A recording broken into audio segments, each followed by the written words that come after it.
Salut à tous. Alors aujourd'hui je vais vous parler des petits soucis que j'ai sur mes pieds de tomates parce que j'arrive pas à trouver d'où vient la cause. Enfin j'ai une vague idée mais j'ai pas de certitude. Et clairement sur internet, même si j'ai beau essayer de chercher à fond, de regarder les photos et tout ça, franchement c'est assez compliqué. Il y a des photos, c'est assez ressemblant. Et puis selon sur quel site on va, les photos diffèrent un petit peu, donc c'est assez difficile de s'y retrouver. Mais je pense que j'ai une carence au niveau de mes pieds de tomates. Et pas que d'ailleurs, je pense pas que au niveau des pieds de tomates.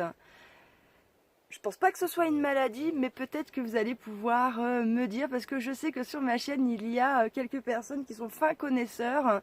Donc si vous pouvez m'aider, franchement, ce serait vraiment génial. Donc je vais vous montrer un petit peu tout ça.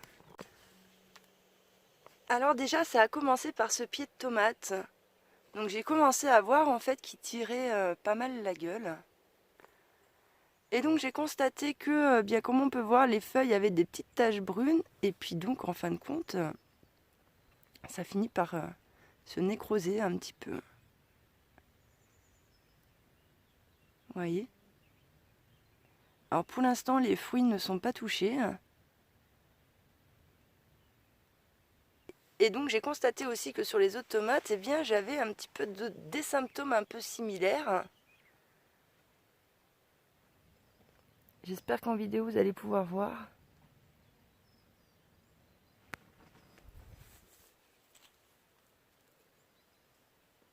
Voilà, là c'est un autre pied, pareil.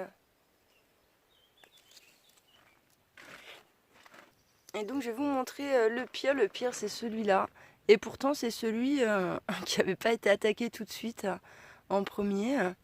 Et vous voyez bien là les feuilles s'enroulent. Et donc ça a commencé par du jaune.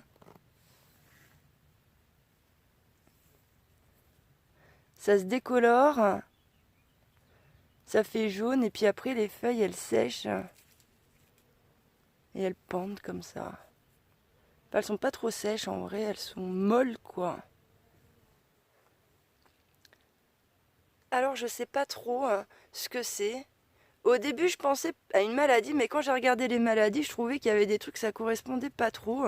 Et je me suis rendu compte d'un truc, c'est que j'ai les plantes sauvages, eh bien elles ont pareil. Et donc c'est ce qui m'a fait tiquer un peu à me dire que c'était peut-être une carence. Et du coup quand j'ai regardé un peu les images et trucs de carence, je me suis dit oh là là ça ressemble quand même pas mal. J'hésite quand même entre une carence à l'azote ou une carence à la potasse. Je penserais plus quand même pour une carence à la potasse parce que je trouve que c'est ce qui ressemble le plus. Mais sans grande certitude. Après peut-être que j'ai aussi azote et potasse, je n'en sais rien. Je vais vous montrer les aubergines qui sont aussi sous cette serre. Et donc elles sont toutes tachetées comme ça et puis ça se décolore. Le melon qui est à côté, eh bien regardez, c'est pareil, ça fait des petites taches.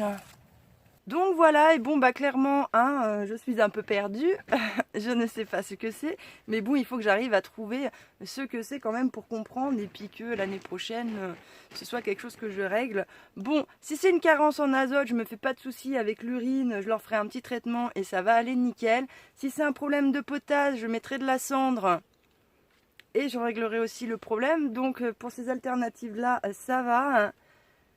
Et puis après si c'est autre chose, je sais pas, peut-être que vous saurez me dire, je l'espère, je croise les doigts. J'espère qu'en vidéo on pourra se rendre compte un petit peu mieux du truc. Donc voilà, bon en attendant, je vous remercie de m'avoir écouté et je vous dis à bientôt dans une prochaine vidéo.